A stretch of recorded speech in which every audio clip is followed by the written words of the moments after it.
my biggest thing. And I know I've talked to you multiple times about this over the years. And your experience, your response, should I say, was if you want to go and grow, or if you want that freedom for you and your wife and kids, you have to let go, right? Or it's not going to grow. Kind of rhymes to let go, grow. That is definitely the biggest, I would say. I think second biggest is going to be learning to treat your team the way that they should be treated. Always let them know that, hey, that's a great job. Hey, this we can improve here, but it always has to be a positive reinforcement.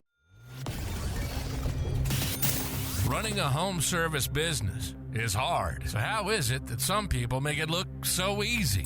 Well, we'll tell you. This is the Freedom Blueprint Podcast.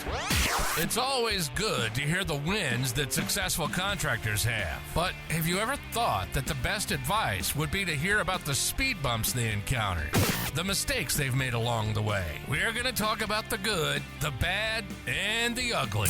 We want you to be successful and avoid the mistakes others have made. Let's get this party started. Welcome to the Freedom Blueprint Podcast. Now your host, Justin Dees. All right, welcome to Freedom Blueprint Podcast. I'm super excited today. I've got a very old friend joining us today. Old as in we've known each other a long time, not old that you're old, because then if you're old, then I'm old, and that doesn't work. So, so joining us today on the show is Michael Kenady. Michael Kenady owns a company out of Atlanta called Hey Dude Plumbing, which is a really cool concept. The layout's pretty awesome. And he also owns a couple of other businesses from restoration to roofing. And I'll let him talk about all that stuff. But anyways, welcome to Freedom Blueprint Podcast there, Mike. How's it going? Good, man. Thanks for having me on, Justin. Thanks. Yeah. How you been doing? And this is a new podcast. So you're going to be one of the first guests. As I was going through the first round of guests, I thought, what a cool experience, because we have so much history. We could probably turn this into a 3-day podcast. We won't, but we could probably turn it into 3 days. A little bit of background on Michael and I. We met 19 or 20 years old. And for any of you who have read the book my wife and I wrote, When Your Business Partner is Your Spouse, I met him at the pet store where I met my wife. And so that's been a long time. It's been 24 years. 30 years. Yeah. Yeah. So Michael and I met there. We both worked at the same pet store. And it's really cool because now we both own businesses. We actually live in the same town in Florida. Hell, we live in the same neighborhood in Florida now. And we were in Atlanta. Yeah. Anyways, I'll let you go, but it's awesome. And thank you so much for coming on. And I'm pretty pumped up to just shoot the breeze with you for a little bit. That's awesome. I appreciate the invite and feel special to be on this podcast, guys. Oh yeah. Like Justin said, we did meet up at the pet store and wild times then and there. And we got some really good friends and we stayed connected throughout. It's been magical in that aspect. But yeah, for me, I started out in actually backyards. Believe it or not, I took my construction history from my brothers and I ran with it, and I opened an outdoor kitchen company, believe it or not. And it was fun. It was fun to see the before and after and the smiles on the faces of the clients. And then just wanted more, right? Like everybody wants more. Any entrepreneur wants more, right? So what I did was I decided, heck, I want to do restoration. Crazy me. I don't know why I did that. You're talking about some fun times and then the panic mode of things. But who in this podcast or listens to the podcast has never had a water experience or a disaster in their home? You've got to have something, right? Anyway, from a leaky sink to a broken water main sometime, right? Plus, there's a lot of plumbers that are listening right now. So there's probably a good chance if you got more than, 2 technicians and you've been doing this more than 5 minutes, there's a good chance that somebody had duffed something where they had to call a restoration company. Absolutely, 100%. So my journey started there. It's been a wonderful journey in the restoration business. That's been going on for 11 years in Atlanta. Then we recently moved to Navarre, and we're in this area. Like you said, same neighborhood, same town, kind of wild where we started. From there, we did a roofing company in Atlanta, and we sold that company. And then we came down here. We opened a restoration company and a roofing company here. And then recently in Atlanta, I decided to shut the restoration down and move to plumbing. Imagine that. Move to plumbing, the person that calls you. And the reason really is the chase, the money chase, the insurance, the customers. Is it a bad thing to be in the restoration business? No, just not what I wanted. For a lot of people listening, I don't know that we have a lot of listeners that are involved in the restoration side. And if they are, they obviously understand that process. But give us a quick glimpse into how the billing works for restoration, because I don't think a Sure. lot of people know. Yeah, you're probably correct on that. So what happens is once you call a restoration company out, they come out and they perform the work and they outlay the labor, the machines, everything's outlaid up front, the costs are. And then the billing cycle starts where we go in-house and then we pay our estimator to estimate the cost of the services. So now we're into it, probably, we'll say 2 weeks without pay. And once it's submitted to the back end of the insurance company, we're looking at 45 to 90 days before we get a payment. So you're floating 90 days of payroll and overhead before you see $1 from that first claim. So if you're not running lean and mean, you're going to sink real quick in that ship. That shifts that. So at what point was the aha moment of plumbing's about to happen?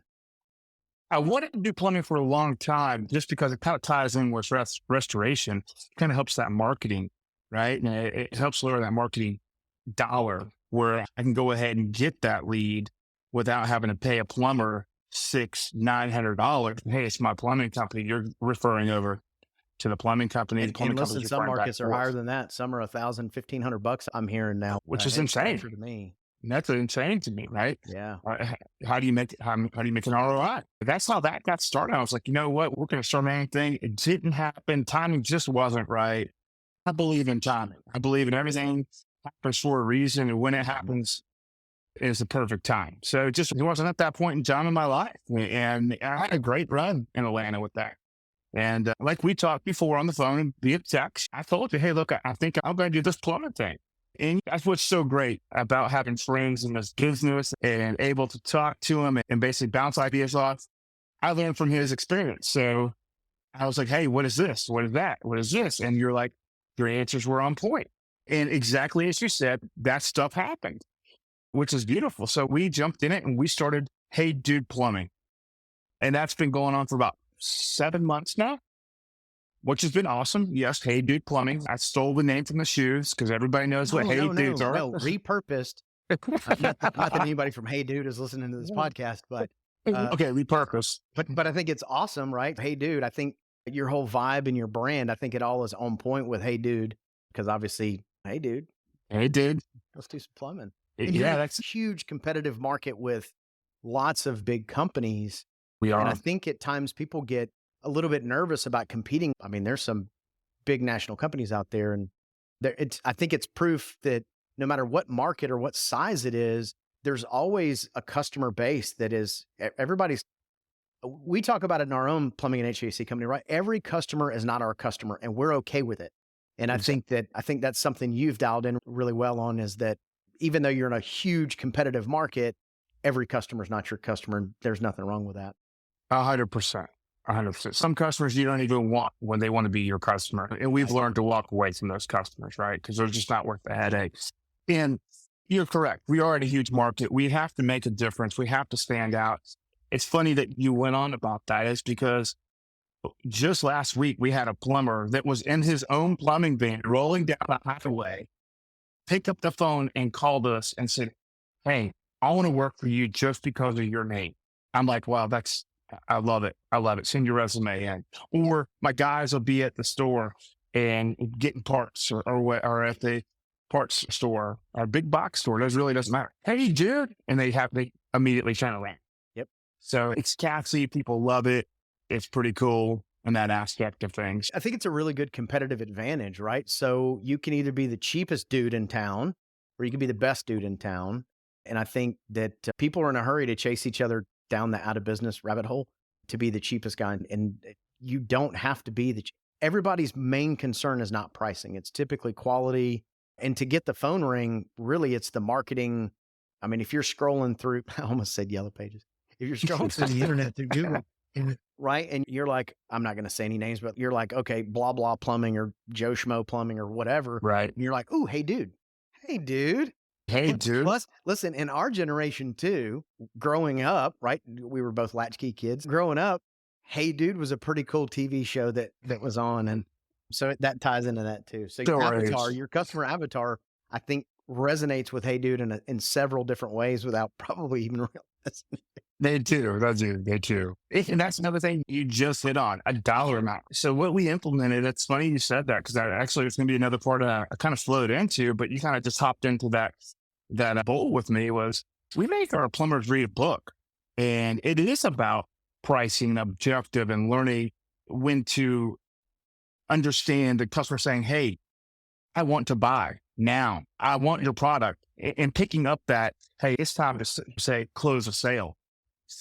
So we use a top dollar plumber. And I think I mentioned that to you to kind of read. I mean, the guy's selling $1,500, $2,000 a stop and selling $800 toilets. Hey, it's not about being cheapest. It's just about knowing your customer, your clientele, your avatar, and when to close them. They're saying, Well, hey, take my money. In plumber, and I say plumbers, I mean technicians. It's not just plumbers that struggle with this, but most technicians, right? So most technicians, based on, I'm going to say disc test, and it's really personality wise, most of them are introverted people, not extroverted people, right? So when you think of salespeople, you think extrovert, not introvert. And sometimes the technicians have a hard time with even starting the conversation, or they'll give you that whole spiel of, I mean, I ain't a sales guy. And it's really not about being a sales guy. It's more about giving value to the customer. And if you go, I'll give a good example. This just happened to me last week. So my son's car, there's an issue with it, right? We've been messing with it for a while. It's whatever, it's doing something stupid, but I take it to the shop and it's 25 minutes away. We take it and we drop it off. And now I have to have somebody come pick me up and take me back to my house or my office or wherever I'm going. 3-4 days later, I go back to pick it up again. I go to pick it up and I go to get in the car and there's an engine light on or some kind of, I'm not a mechanic. There was a light on in the car. And then it gave me an alert that my key fob wasn't working. So I walked back in and I said, key fob's not working and I got a light on. What's the deal?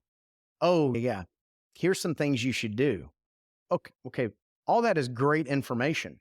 But imagine had you called me before I drove my ass up here and had somebody follow me to drop me off. Had you told me that, I would have bought. So I think a lot of times technicians just get jammed up on that whole, they don't want to be sales guys. And it's not about being a salesperson. Don't listen. In our company, we have 2 truths, right? Like 2 things we teach guys.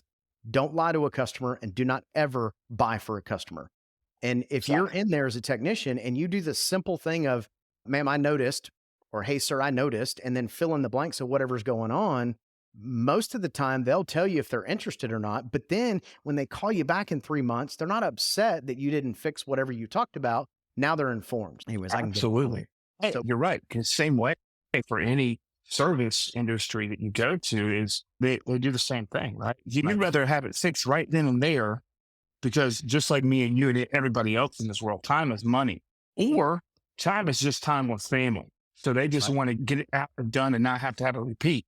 So if you can fix 3 things at once and they don't have that problem later, who are they going to remember? They're going to remember you. Well, and the truth is, it typically saves the customer money because you've made one trip to the house. They've got one person and that person says, hey, Mr. Customer, I noticed these list of things that need to be done. These things are mission critical for your HVAC or your plumbing or your electrical doesn't have a major issue. And there are some things that probably you should do, but you could wait. And that's really it. And so I went to go buy the book you're talking about. Yeah. And it's out of print. So it's out of print. It's out of print. So all I could find was used ones. Maybe it's in print somewhere else, but I looked on Amazon and there's definitely not an audio book of it, which there should be. Because let's be honest, most service technicians, they have a ton of windshield time. That's the perfect time to use books on tape and podcasts like this to get caught up. But truth is, a lot of them don't do it, but it's certainly talk about speaking to your avatar. If that book was on tape, that would be, because it's a pretty short book, isn't it? Yeah. I think it's like maybe 150 pages. There you go. Yeah. It's short. It's sweet. It doesn't drive them to go crazy and reading 30 chapters. And that's what a technician needs. Okay. So here's a question I bet that most listeners have. And again, something interesting about Mike and I that just to go back in the day, like we've had such a similar journey. It's really neat, right? So we were doing outdoor kitchens together and then we were cleaning grills together. And you think about that and you go, who the hell would pay somebody to clean their grills? we had a pretty good little business doing that stuff. And then Yeah. he went towards more the outdoor kitchen design building, and I went more towards the appliance and the appliance installation side. And then I opened a plumbing side, and I went to buy a restoration company, and you were the first person I called. I was like, hey, Yeah. tell me give me the good, the bad, and the ugly on this whole restoration thing. And eventually we did end up buying that company. And then actually we sold that company a couple years later. But yeah, it's cool that we've been down a lot of these same journeys. But I'm guessing most listeners want to know, because a lot of people have a hard time running their business in their backyard. So they're in that shop 24/7. They can't get a handle on it. So how is it that you're able to run these companies and live so far apart? So great question. Great question. And you know what? That took me years to honestly, guys, and Justin, to learn how to do. And it was many people I spoke to. You and Kristen were one of them, and learned a lot along the way. And I would say most owners want to still be a technician, and they still want to have control of that business. And having control and being a technician, you're never going to be able to separate or have the life that you want. That took me many years. And I wish, and it's not a fault. I wish I could take that back 5 years earlier, and I would have been super on point, but learn to live. So you got to learn to let go. It's the biggest thing. And I think you can address to that and attest to that. Is you got to let go and let your people and then implement people in the right positions to take that weight off of you so you can drive that ship the right way. If you're like me, reading the financials falls at the bottom of the priority list, unless there is no money in the bank. Then I dig in and get even more frustrated because, let's be honest, I don't even really know what I'm looking for. If this sounds like you, then I'd say it's time for you to get a virtual CFO, and I have just the recommendation for you. Kristen Deese is the virtual CFO of the home service industry. She is an expert in all the numbers and will remove the overwhelm so you can use your numbers as a tool for growth. She'll even train your in-house accounting team because, after all, how could you possibly train someone to do something that you don't really know how to do yourself? You can find out all about how she can help you take the F word out of your financials by going to thefwordofbusiness.com. Yeah, I think being clear on mission, and that's another similarity that we have, is neither one of us have ever been technicians. And I think there's more and more people that are starting to be like us in our space. A lot of people were technician. They got fed up with their job, quit, went to start their own. They're like, this dude's an idiot. I can do it myself. And then quickly what they figure out is being able to fix whatever widget you're working on has nothing to do with running a business. But at the same time, running a business, you do have to understand the widget a little bit. You have to understand some part of the widget or have a really good support system. I do have some clients that I work with that truthfully, they love being a service tech. And that's perfectly fine, but it's not sustainable for you to be the driver of the business and be the technician. So if you want to be the technician, there's nothing wrong with it. It's your business. You can do anything you want to do, anything. But you better have somebody in charge of driving that business and those sales. If it's not, you better go find somebody to do it. Otherwise, you're always in technician mode. And a lot of times I see that with trucks, companies that have been around for 10, 15, 20 years, and they're still at that 3 to 5 truck hump kind of deal. It's usually because nobody's driving the business. And truthfully, you think about the home service space as a whole, and in the last 15 years, 20 years, everything's changed. I mean, oh yeah. You think about 20 years ago, there was barely GPS. I mean, I can remember in the appliance company having damn map books. Like guys were like, yeah, here's a map book. And A5. You're going to A5. Yeah, you know? Yeah, exactly. Yeah. Oh, there it is. There it is. So much has changed. And then technology, and then the softwares you have now, and the internet capability, and the Yellow Page. I'm sure people still use the Yellow Pages. Marketing Expert. Maybe that works. Maybe it doesn't. I've literally in my career never used it. But then you've got Google. So there's so much technology that has exploded in our space now that you really got to be able to be a little bit on the tech side in order to keep up what exactly the business is doing now. Absolutely. And I think you can attest to this, and pretty much anybody that is like us, or even if you're still right now considered yourself as a tech owner or however you want to label yourself, you still have technology at your hand point. That's what drives the business today. It's not pencil and paper anymore, guys. It's not. Now, do I run across those people? Absolutely. In fact, I'm dealing with one with my restoration side. The guy sends me a bill. It's on a piece of paper, handwritten. I'm like, what is this? How do I pay this? I pay by check. Well, buddy, I don't write checks.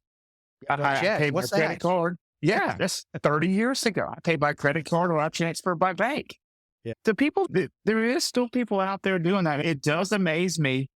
Good for them that they can keep their business going that way. Good for them. That's impressive still with all the technology going on. But I can run my business by my phone. Yeah. From anywhere in the world. I know my numbers. I know what I spent, what my revenue is. I know my labor costs. I know my job. I mean, I know anything, which is awesome versus, hold on, let me get my paper out and figure it out. Yeah. I mean, how long ago did you switch over from paper to tech? Let's be real.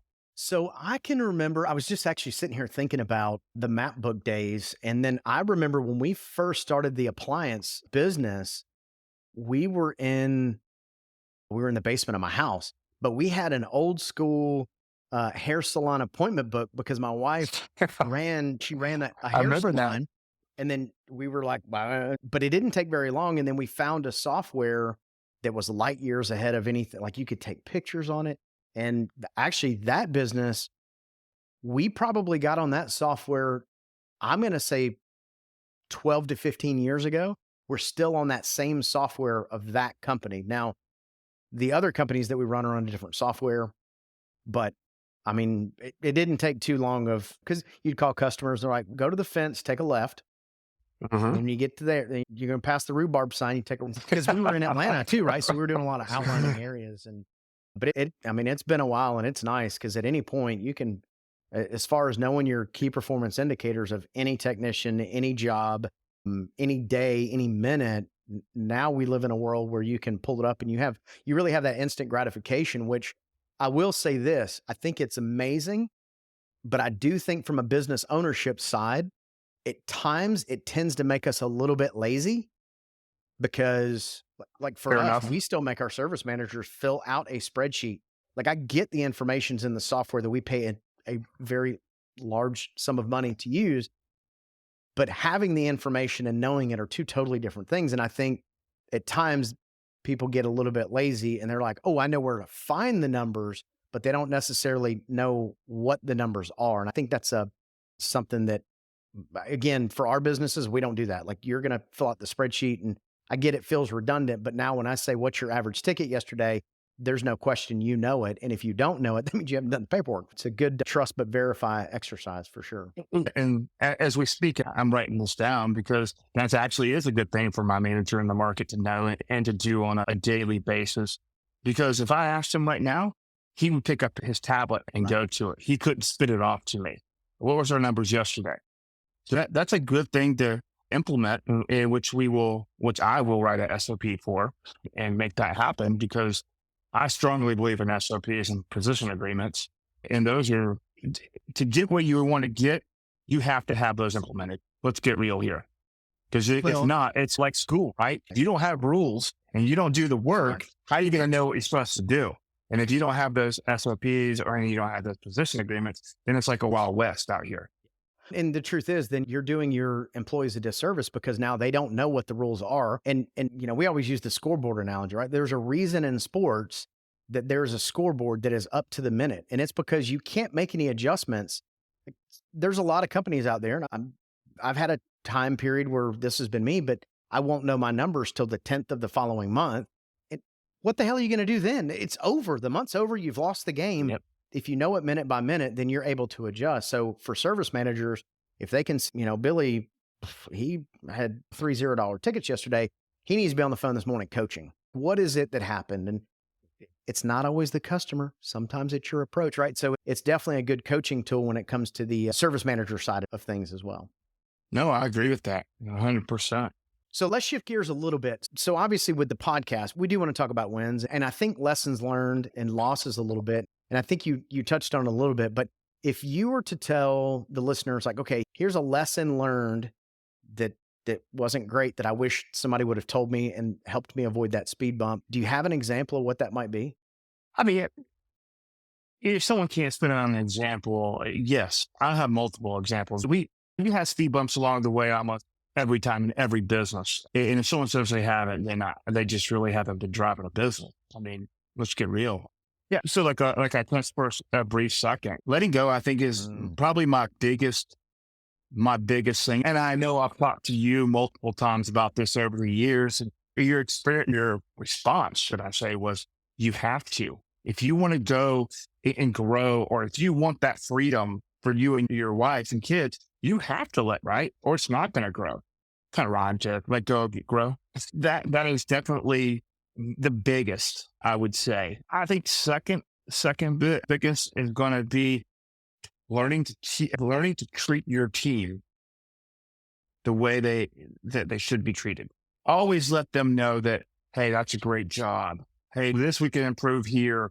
But it always has to be a positive reinforcement, because my dad was in the military, so it was really hard. It was to the point. And it took me years to understand that I can't be so harsh. That you got A, B personalities, and they don't mix with that. So you got to learn each A, B personality. There might be a C in there too. And knowing your employees, knowing how they react to certain things, knowing how to speak to them, knowing how to put them in the right positions, because hey, let's get real. You hire Jana for a receptionist, but Jana's not killing a receptionist, but she still fits your core values. She might be sliding into a dispatch position. She might be a star, a straight up rock. And that's another one. Learning to move those employees into the positions they really need to be in. And that's really knowing your employees, right? Yeah. Their strengths and weaknesses. Their strengths and weaknesses. Know them. And I think that's a big thing today that a lot of owners don't do. They don't know their employees. They just hire them for a position and leave them. And it could be a complete failure. And then look, and I know you've been in the same position. You picked up rock stars employees that were put into, hey, you were a receptionist there, but I'm going to put you over here, and they'll exceed. Yeah. 100%. And on the flip side of that, we've had rock star employees that we've not done a good job of motivating and putting in the right seat that we've lost. That really, that's a leadership duff of not doing it. And that's the trick, right? As you get bigger in business and as your business grows, you have to have a leadership team. You personally, right? So you personally have businesses like I do in different states and different managers. It's not possible to know everybody, but your leadership team better know everybody on that team and what drives them, because otherwise they're coming for a paycheck, and that's the people that leave for a nickel more. People that are there for a purpose and that are part of the mission and love the culture, they're not going anywhere, but leadership can't ignore them. The squeaky wheel gets the wheels, or the grease. So typically leadership doesn't pay much attention to the rock stars until there's a problem. And anyways, that's a whole different leadership conversation, but yes, you're absolutely correct. Yeah. That goes back to the last second where you touched on earlier. Right? It's just a dollar too late. A dime, what is that? Dime short and a dollar late when you go to, dollar short. I don't remember. Day late. Whatever it is. That's what it is. Then you're just out of luck. So they're gone. Let's say they're the biggest things. And one of the other important things to understand is how to manage your money. It doesn't mean that, hey, look, it doesn't mean that you gross $4 million. You got $4 million in the bank. I see so many people and friends that have gone, man, I made $4 million. I'm rich. You're not rich. What is your net on that? What is it? They don't know their numbers. Right. And you've got to know the numbers, or you're just riding and dying, and it's going to be over. Hey, and we heard the commercial earlier. Kristen is a virtual CFO and has a program, and it is awesome and amazing. So if you're that person that kind of looks at it and goes, oh, not really sure what my numbers are, reach out to her and let her go through that process with you, because that is a challenge, right? Because again, being an expert in numbers and knowing your numbers and how to utilize them in order to grow your business, that's a skill set. Nobody's born with that. And then what we do is we hire people for the accounting department. We're like, count my money. And they're like, you got none. You're like, you got none. That's right. You're waiting on it. And that takes you back to the point is, that's why I wanted to be in plumbing. I got tired of waiting on money. I like COD. Yep. Give me my money. I'm done. Now, obviously commercial projects is not like that, but service work, give me my money. I'm done. I'm not chasing it.